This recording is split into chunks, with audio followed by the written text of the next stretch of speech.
नमस्कार। NPS study centre में आपका स्वागत है।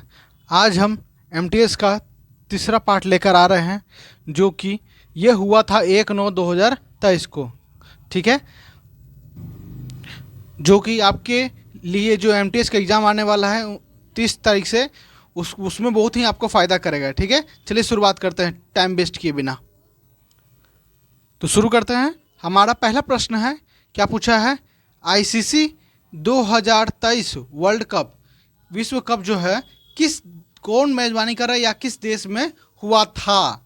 यहाँ हो रहा है लिखा हुआ है, मतलब 2023 का क्वेश्चन है ये, इसलिए लिखा है हो रहा है, लेकिन ये अब कब हुआ था? 2023 में हुआ था। तो कहाँ हुआ था? ये आपका हुआ था भारत में। कहाँ हुआ था? भारत में।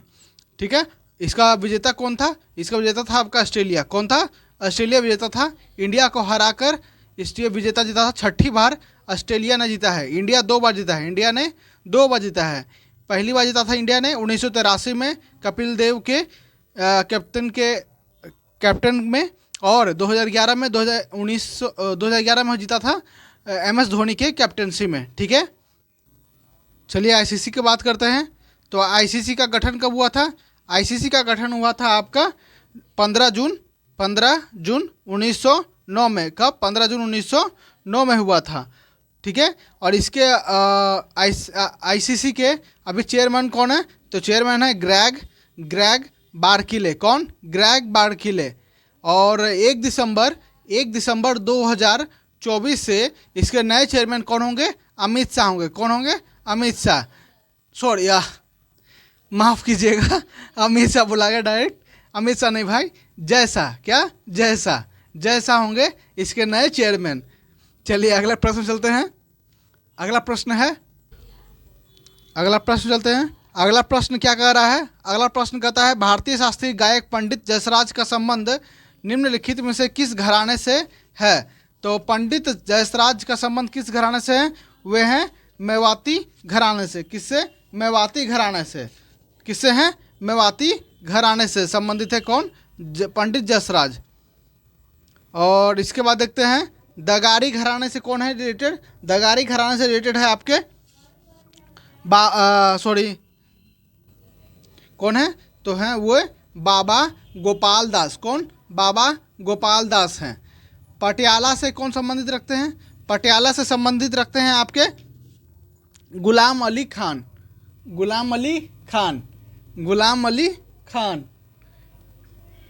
अगला देखते हैं, ग्वालियर घराना से कौन संबंध रखते हैं? ग्वालियर घराना से संबंध रखते हैं आपके मियाँ तानसेन। कौन?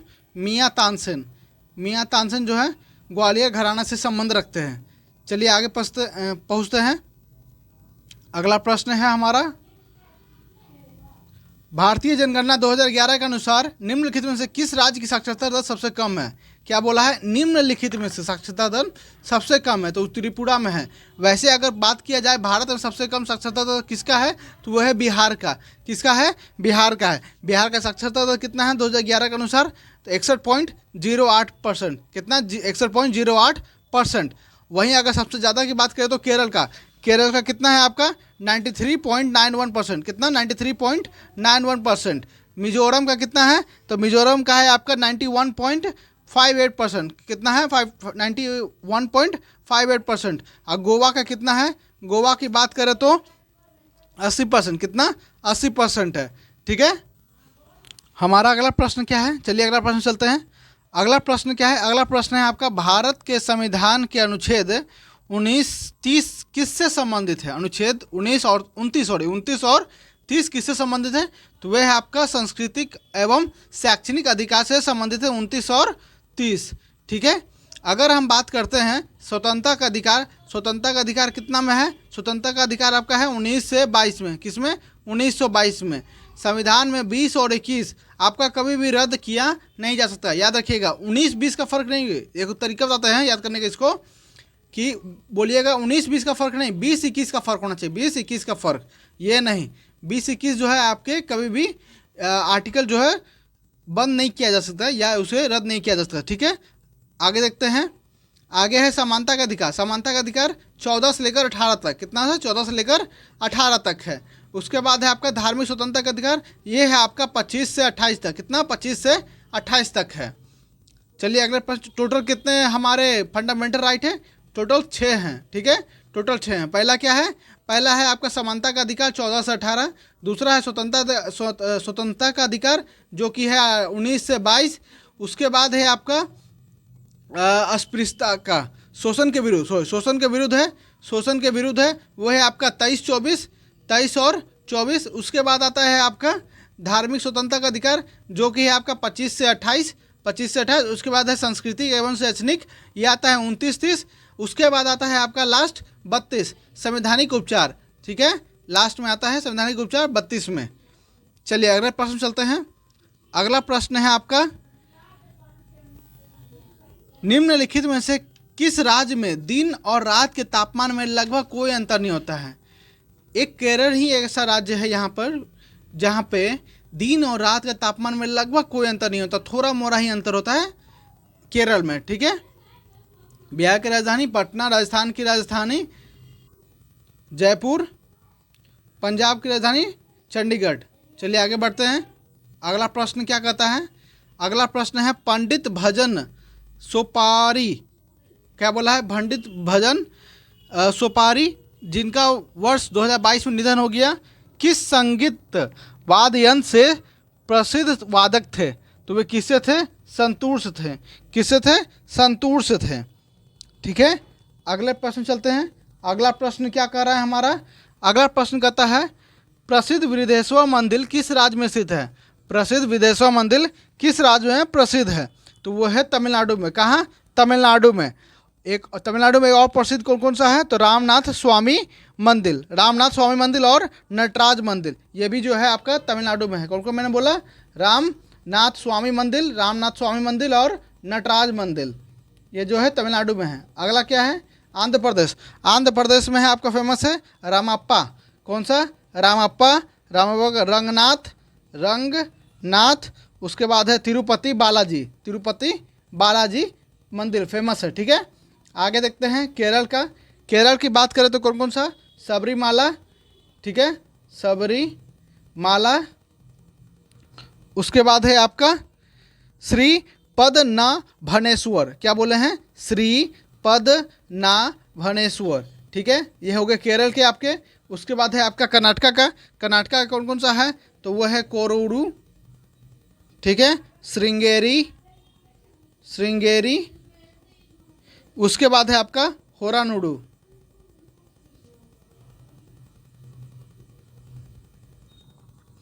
चलिए आगे देखते हैं अगला प्रश्न पे। अगला प्रश्न क्या कहता है? अगला प्रश्न है आपका नृत्यांगना पद्म सुब्रमण्यम अल्लमेरवल्ली यामिनी कृष्ण मूर्ति और अनीता रत्नम किस महान प्रतिपादक से संबंधित रखते हैं? तो वह है भरतनाट्यम से। किससे? भरतनाट्यम से संबंध रखते हैं। अगर हम उड़ीसी की बात करें तो उड़ीसी से कौन कौन फेमस है? तो वह है आपके मोहन महापात्रा, ठीक है।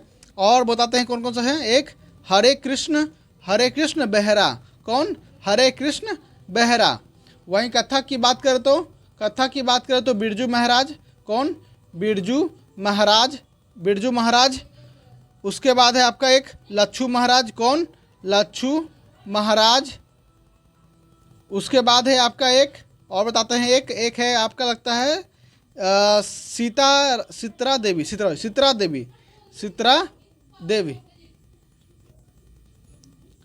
चलिए और अगला देखते हैं, एक मोहिनी अट्टम का है आपका कल्याणी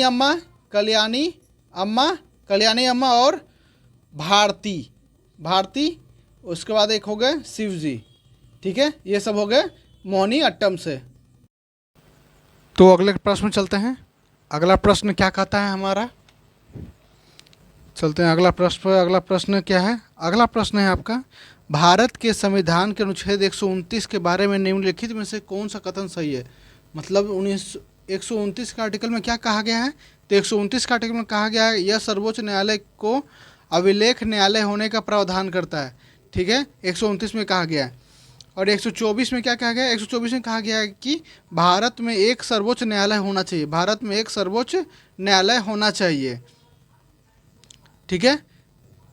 सर्वोच्च न्यायालय की स्थापना कब हुई है? सर्वोच्च न्यायालय की स्थापना हुई है 1950 में। सर्वोच्च न्यायालय के सीजीआई कौन है?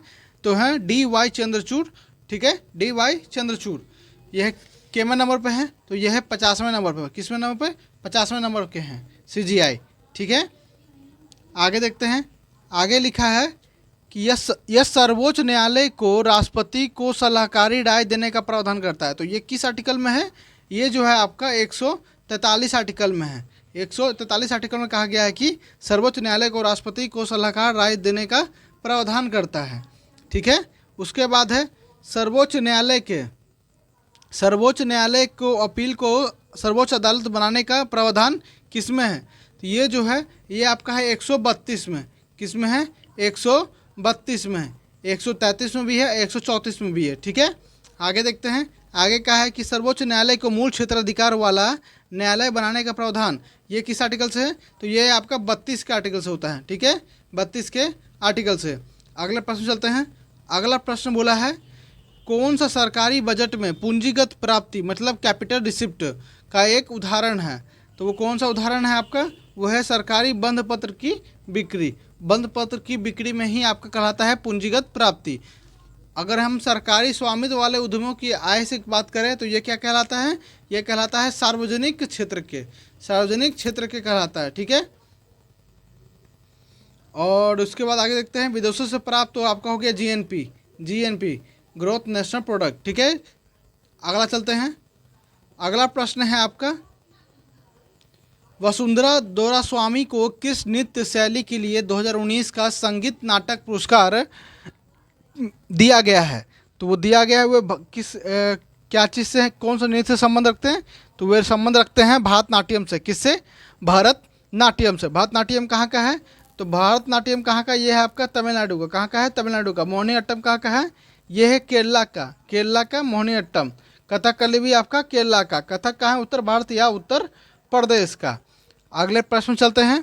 अगला प्रश्न क्या कहा है कि कौन सा राज्य नुआखाई त्यौहार गणेश चतुर्थी के अगले दिन भाद्र मतलब अगस्त और सितंबर के बीच में होता है कि चंद्र पखवाड़े के पश्चिमी तिथि मतलब 5वें दिन में मनाया जाता है? तो वो है कौन राज्य के? उड़ीसा में। उड़ीसा में मनाया जाता है आपका नुआखाई कहाँ मनाया जाता है? तो वो मनाया जाता है उड़ीसा में। ठीक है, आगे चलते हैं। तो पश्चिम बंगाल का पर्व मेन कौन है? वो है आपका दुर्गा पूजा। कौन सा है? दुर्गा पूजा। ये कब होता है? अक्टूबर नवंबर में। अगला है मेघालय का कौन सा है? तो ये है आपका वांगला उत्सव जो है मन मेघालय का है।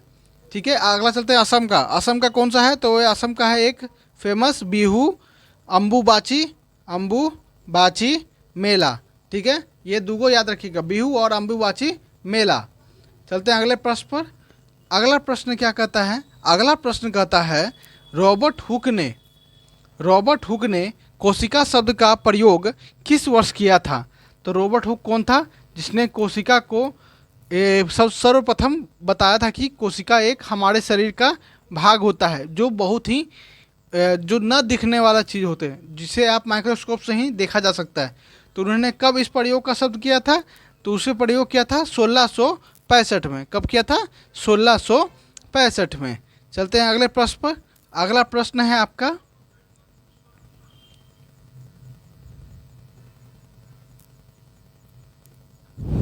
माफ़ कीजिएगा, बीच में मैसेज आ गया था। आगे चलते हैं। अगला प्रश्न है निम्नलिखित में से red earth and pouring rain और नॉवेल पुस्तक के लेखक कौन है? तो इसके लेखक है विक्रम चंद्रा। कौन? विक्रम चंद्रा है इसके लेखक। कौन क्या लिखे इन्होंने? इनका बुक का नाम है, याद रखिएगा, रेड अर्थ एंड पाउडिंग रेन और नॉवेल। ठीक है, आगे देखते हैं। रस्किन बॉन्ड का कौन सा फेमस नॉवेल है? तो वह है आपका our trees still grow in Dehra. अगला है अश्विन सांघी का कौन सा है? तो इनका है चाणक्य चैंट। कौन सा है? चाणक्य चैंट। और कौन सा है? द कृष्ण की कृष्णा की, द कृष्णा की। आगे चलते हैं। शशि थरूर का फेमस कौन सा है? तो इनका फेमस एक है I am a Hindu. I am a Hindu book किसका है? तो शशि थरूर का। आगे बढ़ते हैं अगले प्रश्न पे। अगला प्रश्न है हमारा, अप्रैल 2023 में, कब? अप्रैल 2023 में तमिलनाडु में निम्नलिखित में से किस पर प्रतिबंध लगाने वाला एक विधेयक पारित किया है? तो वो है ऑनलाइन जुआ। ऑनलाइन जुआ खेलना अब तमिलनाडु में प्रतिबंध किया जा चुका है। अब खेलने पर सजा का प्रावधान भी किया जा चुका है। ठीक है, अगला बढ़ते हैं। अगला है आपका, क्या बोला है? सचिन तेंदुलकर की कौन सी इसमें से आत्मकथा है? तो कौन सी है? ये है आपके playing it my way. Playing it my way Sachin Tendulkar की आत्मकथा है। अनब्रेकेबल, अनब्रेकेबल किसका है? तो ये है आपका मैरी कॉम का। किसका? मैरी कॉम का, बॉक्सर है, मैरी कॉम बॉक्सर है। ठीक है, आगे देखते हैं। आई एम नो मसीहा, आई एम नो मसीहा किसके हैं? सोनू सूद के, सोनू सूद के।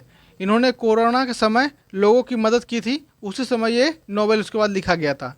आई एम नो मसीहा सोनू सूद का। उसके बाद है my many trusted with God, my many trusted with God. तो ये किसका है? पीवी रघुनाथम। किसका है? पीवी रघुनाथम। ठीक है, अगले प्रश्न चलते हैं। अगला प्रश्न है कौन अंतर अदायगियों मतलब ट्रांसफ़र पेमेंट, सीधा से बात करते हैं, इंग्लिश में थोड़ा सा देख लेते हैं। ट्रांसफ़र पेमेंट को सर्वोत्तम रूप से प्रभाषित करता है, मतलब इनमें से कौन जो है डिस्क्राइब करता है ट्रांसफ़र पेमेंट को? तो कौन करता है? Option D number. क्या लिखा है? बिना किसी संगत वस्तुओं या सेवाओं के उत्पादन के सरकार द्वारा व्यक्तियों को किया गया भुगतान। ठीक है, क्या कहा गया? बिना किसी संगत या वस्तुओं को, ठीक है, बिना कोई वस्तु कुछ किए हुए, उपयोग किए हुए उत्पादन को सरकार द्वारा व्यक्तियों को किया गया भुगतान, उसे ही कहते हैं ट्रांसफर पेमेंट। आगे चलते हैं। अगला प्रश्न है, किस अभिनय का संबंध वेशभूषा, आभूषण, चेहरे के श्रृंगार आदि के उपयोग से है? तो वह कौन सा है? आर्यभ अभिनव। किसके? आर्यभ अभिनव के। ठीक है, किसका है? तो ये है आपका आर्यभ अभिनय का। ठीक है, अगला प्रश्न चलते हैं। अगला प्रश्न क्या कहता है? बंगाल के निम्नलिखित में से स्वतंत्रता सेनानी वकीलों में से किस देशबंधु का नाम से जाना जाता है? तो देशबंधु के नाम से जाना जाता है, प्रसिद्ध है, वह है आपके चित्तरंजन दास। कौन है? चित्तरंजन दास। ठीक है, बिपिन चंद्र पाल, सॉरी, और ये सभी स्वतंत्रता सेनानी थे, दुर्गा मोहन दास, सतीश रंजन दास और बिपिन चंद्र पाल। अगले प्रश्न चलते हैं। अगला प्रश्न क्या कहता है? अगला प्रश्न कहता है कौन सा दैनिक वायुमंडलीय मौसम परिवर्तन के लिए संबंधित है? तो वो कौन है आपका? क्षोभ मंडल। कौन सा है? क्षोभ मंडल। क्षोभ मंडल जो है ये है आपके वायुमंडलीय मौसम को परिवर्तन करने के लिए संबंधित है। अब मैं आपको वायुमंडलियों को पूरी परत की याद दिला देता हूँ अच्छे से, ताकि आप कभी भूले भी ना। ठीक है, एक लेयर बनाइएगा इस तरह से, पहला लेयर, दूसरा लेयर, एक छोटा यहाँ बनाते हैं। ठीक है, ये एक हो गया यहाँ आपका 2 3, उसके बाद हो गया 4 4, एक हो गया आपका 5। ठीक है, 5 हो गया। चलिए इसको हटा देते, एक मिनट। चलिए ठीक है, इतने रह देते हैं, 4 हो गया। अब इसमें से बताते हैं, इसमें से क्या है आपका? ये जो है आपका, ये क्या कहलाता है? ये कहलाता है आपका क्षोभ मंडल। क्या कहलाता है? क्षोभ मंडल कहलाता है, क्षोभ मंडल कहलाता है। ये मंडल कौन सा कहलाता है? तो ये मंडल आपका कहलाता है समताप मंडल। कौन सा? समताप मंडल, समताप मंडल। अगला कौन सा कहलाता है? बीच में है तो वो कहलाएगा मध्य मंडल। कौन सा? मध्य मंडल। उसके बाद आता है आपका आयन मंडल। कौन सा? आयन मंडल। और सबसे बाहर है तो बाहर तो ब्रह्म मंडल। ठीक है, ब्रह्म मंडल। अब चलते हैं डिस्टेंस, कौन कितना डिस्टेंस पे है? तो क्षोभ मंडल जो है आपका, एक मिनट हो, सॉरी, इसको नीचे ले जाते हैं, कट गया, कोई बात नहीं। तो अगला क्या मैंने बोला? क्षोभ मंडल का जो डिस्टेंस होता है वो होता है आपका 0 से 10 किलोमीटर तक। ठीक है, उसके बाद आता है आपका समताप मंडल। समताप मंडल कितना? तो वो हो जाता है 10 से लेकर आपका 40 या 45 तक होता है किलोमीटर, ठीक है। उसके बाद आता है आपका मध्यमंडल। कौन सा? मध्यमंडल। मध्यमंडल कितना होता है? 45 या 40 से लेकर 70 से 75 के बीच में, ठीक है। अगला उसके बाद होता है कौन सा?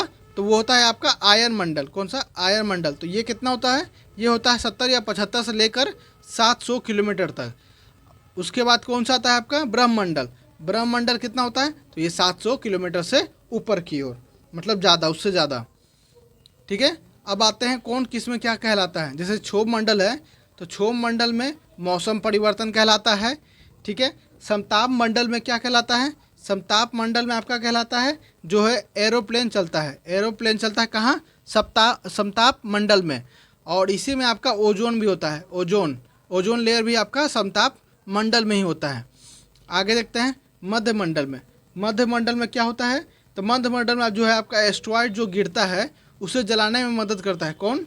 उसे जलाने में मदद करता है कौन? मध्यमंडल। उसके बाद आता है आपका आयन मंडल। कौन सा? आयन मंडल। आयन मंडल में हमारा सैटेलाइट छोड़ा जाता है। सैटेलाइट को आयन मंडल में ही रखा जाता है। उसके बाद आता है आपका ब्रह्मंडल। ब्रह्मंडल तो बाहर हो गया, पृथ्वी के एकदम लास्ट, समझिए एकदम। चलिए अगले प्रश्न चलते हैं। अगला प्रश्न क्या है? अगला प्रश्न है आपका सुधि गतिक सांद्रता की गॉस इकाई क्या है? मतलब गॉसियन यूनिट का इकाई क्या है? किसका है? तो ये स्टोक्स का है। किसका है? स्टोक्स का है, सॉरी, स्टोक्स का है, ठीक है। इसका यूनिट कौन सा है? स्टोक्स। अगला देखते हैं डॉर्सी। डॉर्सी किसका है? तो डॉर्सी आपका पड़ता है इसका परमगयता का। परमगयता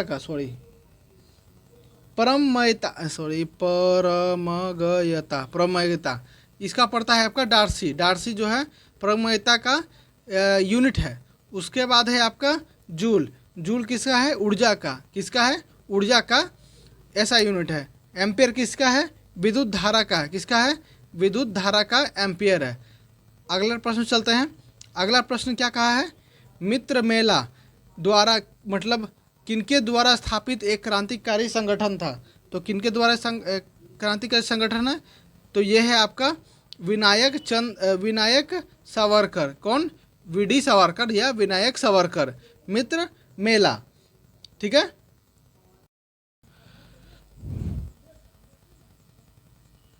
हाँ, तो कहाँ थे हम लोग? हम लोग थे वीडी सावरकर पर। वीडी सावरकर हो गया। वीडी सावरकर के बाद मैंने क्या खुदीराम बोस जो थे 18वें साल के, 18 साल की उम्र पे ही इनको फांसी पर लटका दिया गया था। सबसे कम उम्र के क्रांतिकारी थे जिन्हें 18 साल की उम्र में ही फांसी पर लटका दिया गया था। शिशिर कुमार कौन थे? सुभाष चंद्र बोस के रिश्तेदार थे। कौन? स्वतंत्रता सेनानी के ही ये भी थे, स्वतंत्रता सेनानी थे। अगला था कौन? अगला है भूपेंद्र नाथ बोस। भूपेंद्र नाथ बोस 1914 में कांग्रेस के अध्यक्ष बने थे। कांग्रेस के अध्यक्ष। अगला प्रश्न चलते हैं। अगला प्रश्न क्या है? अगला प्रश्न है किस राज्य ने 54 वर्षों के अंतराल के बाद मार्च 2023 में रियाद में संतोष ट्रॉफी जीती? तो वो जीता है कर्नाटका ने। कर्नाटका ने 54 वर्ष के बाद 23 में जो संतोष ट्रॉफी हुआ था रियाद में, उसको जीता है। किसे हराया था? तो हराया था मेघालय को। किसे? मेघालय को हराकर 2023 का रियाद में संतोष ट्रॉफी जीता था। अगले प्रश्न चलते हैं। अगला प्रश्न क्या कहता है? अगला प्रश्न है निम्नलिखित में से ओडीआई क्रिकेट विश्व कप 2011 का फाइनल कहाँ खेला गया था? तो वो खेला गया था आपका वानखेड़े स्टेडियम में। वानखेड़े स्टेडियम कहाँ पड़ता है? तो ये पड़ता है मुंबई में। और इसका विजेता कौन था? तो ये विजेता था भारत। इसके इस समय इंडिया के कैप्टन कौन थे? तो MS धोनी। आगे चलते हैं। इंडन गार्डन कहाँ का है? तो यह है कोलकाता का। कहाँ का? कोलकाता का। फिरोज शाह कोटला कहाँ का है? तो यह है आपका दिल्ली का। कहाँ का है? दिल्ली का। DY पाटिल भी आपका दिल्ली का ही स्टेडियम है, ठीक है। आगे बढ़ते हैं। अगला लास्ट प्रश्न चलते हैं। लास्ट प्रश्न जो है 18वें अवधिक श्रम बाल सर्वेक्षण के अनुसार शहरी क्षेत्रों में महिलाओं 15 वर्ष और उससे अधिक आयु के बीच बेरोजगारी दर जो है ना घटकर अब कितना हो चुकी है? तो ये 9.2% हो चुकी है, ठीक है। तो आज हम यहीं तक रह देते हैं। 25 क्वेश्चन मैंने पूरा कराया, ठीक है। आपको ये टेलीग्राम पर भी मिल जाएगा। आप हमारे टेलीग्राम पर भी जुड़ जाएं, उसका लिंक हमारे डिस्क्रिप्शन बॉक्स में है। तो ये आपका जो है जो MTS का जो मैंने करा है, ये आपके आने वाले MTS के एग्ज़ाम के लिए बहुत ही फ़ायदेमंद होगा, ठीक है। तो मिलते हैं अगले नेक्स्ट वीडियो में। धन्यवाद।